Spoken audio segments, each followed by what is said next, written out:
Bapak Ibu hadirin hadirat yang sama-sama mengharap rahmat Allah Subhanahu wa taala.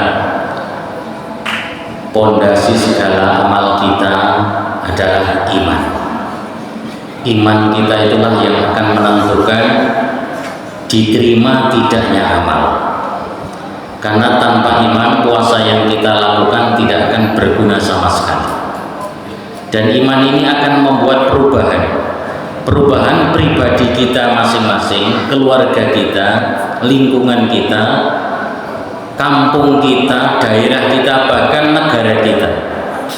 Iman ini akan merubah pribadi yang ada iman, maka tentunya dia akan bergaul dengan keluarganya dengan sebaik-baiknya. Tapi pribadi yang tidak ada iman, dia akan punya sikap zalim, sewenang-wenang kepada keluarganya. Pribadi atau pemimpin di satu daerah, pemimpin yang ada iman, maka ia akan memimpin dengan adil. Tapi begitu juga pemimpin yang tidak ada iman, dia akan zalim terhadap rakyatnya. Oleh karenanya itu dijamin oleh Allah Subhanahu wa taala, manakala penduduk satu negeri ini punya iman, maka kehidupan penduduk negeri itu akan berkah. Sebagaimana Allah berfirman dalam Al-Quran, walau anna ahlal qura amanu wattaqau lafatahna alaihim barakatin minas sama'i wal ardh. Apabila penduduk satu negeri itu beriman dan bertakwa, maka lafatahna, ini lam ibtidah, faidahnya adalah taukid. Faidah taukid itu pasti, dijamin pasti. Jika penduduk satu negeri itu beriman, maka pasti akan aku buka keberkahan langit dan bumi. Jadi berkah. Kalau kehidupan berkah itu nyaman. Jadi iman inilah yang akan merubah. Ketika masyarakat muslim masih sedikit dulu, terjadilah perang Badar. Rasulullah dengan para sahabatnya yang jumlahnya 313 orang melawan kafir Quraisy yang jumlahnya 1000 orang. Dan kafir Quraisy kocar kacir, bukan karena senjata orang muslim yang lebih canggih, akan tetapi orang-orang muslim ini, Rasulullah dan para sahabat-sahabatnya ada iman, ada keyakinan kepada Allah Subhanahu, sehingga dibantu ditolong oleh Allah Ta'ala.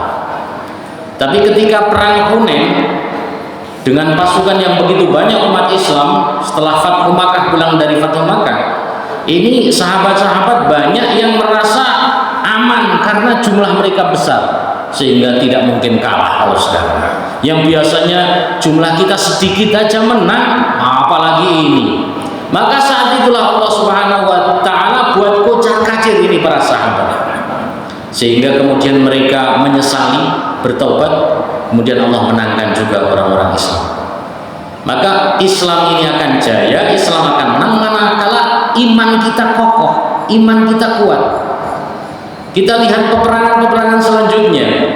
Di perang Yamamah, orang kafir 250.000 melawan tentara muslim yang cuma 12.000, tapi umat Islam diberikan oleh Allah kemenangan.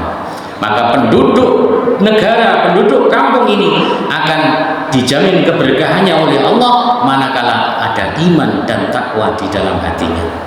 Maka kita juga harus peduli Bapak Ibu sekalian, kanan kiri kita. Tandanya orang beriman itu apa? Peduli juga kepada kanan dan kiri kita.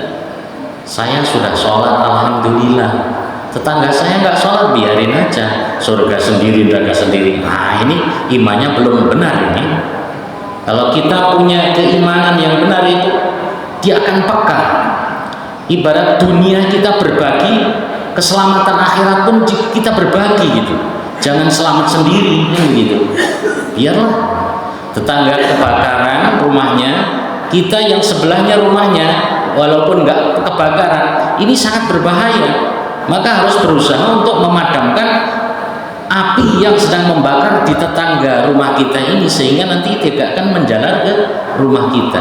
Nah, begitu juga dengan kita sudah ibadah, bukan kita kok kemudian sombong, saya sudah sholat, bukan, tapi peduli, paling tidak mengajak, mendoakan tetangga kita. Karena sungguhnya kebakaran itu pun kalau kita biarkan akan menular kepada diri kita. Begitu juga kemaksiatan Bapak Ibu sekalian. Mungkin kita sholat masjid, alhamdulillah di lingkungan kita Pasar Sarinah ini sudah lumayan makmur. Tapi kemaksiatan saya tidak tahu makmur apa enggak gitu ya.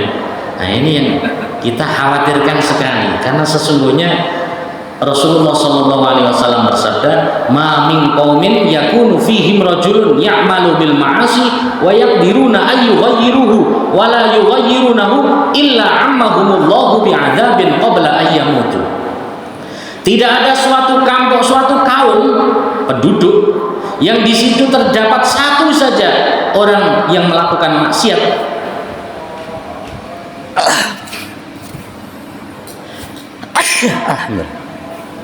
orang yang melakukan maksiat secara terang-terangan, dan penduduk kampung itu mampu mencegah, sebenarnya mampu, tapi tidak mau mencegahnya, kecuali Allah akan timpakan azab kepada seluruh penduduk kampung tersebut. Nah ini, jadi Nabi Musa dulu pernah digigit semut Bapak Ibu, di bawah pohon digigit semut. Maka Nabi Musa kaget, kemudian semut itu dilihatnya, ternyata oh kamu gigit saya. Akhirnya semut itu naik ke atas pohon, dilihatnya disitulah sarang semut yang begitu banyak. Maka Nabi Musa ambil tongkat, dipukulilah itu sarang semut yang banyak. Oh kamu sarangnya ternyata di sini, gigit aku ya. Maka kemudian Allah Subhanahu wa taala berfirman kepada Nabi Musa, "Wahai Musa, begitulah jika Allah menimpakan azab kepada manusia. Satu yang berbuat salah, tapi kalau yang lain tidak mencegah yang satu itu, maka akan ditimpakan kepada semuanya. Satu yang gigit, tapi semua kena marah juga." Nah, begitulah manusia juga. Kita mungkin nggak melakukan apa-apa, tapi hak kalimat la ilaha illallah diantaranya adalah kita juga mencegah kemungkaran yang ada di sekitar kita. Bagaimana mencegahnya? Mar'a minkum munkaran falyughayyirhu biyadihi. Siapa yang melihat kemungkaran maka cegahlah dengan tangannya, artinya dengan kekuasaan.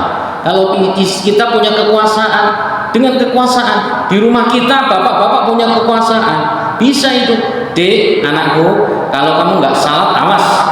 Nah, bisa ya, karena punya kekuasaan, awas, entah mau awasnya mau diapakan. "Istriku, kalau kamu nggak sholat awas." Bisa, karena punya kekuasaan. Tapi kalau anak sama bapak nggak punya kekuasaan, nggak boleh, "Pak, awas, bapak nggak sholat, awas." Nah, ini nggak bisa ini. Ini artinya orang yang punya kekuasaan beda dengan tidak punya kekuasaan. Yang punya kekuasaan, kalau di daerah saya melakukan maksiat, awas. Nah, ini bisa. Nah, maka peduli kita dengan tangan. Kalau tidak mampu, kita nggak punya kekuasaan apa-apa.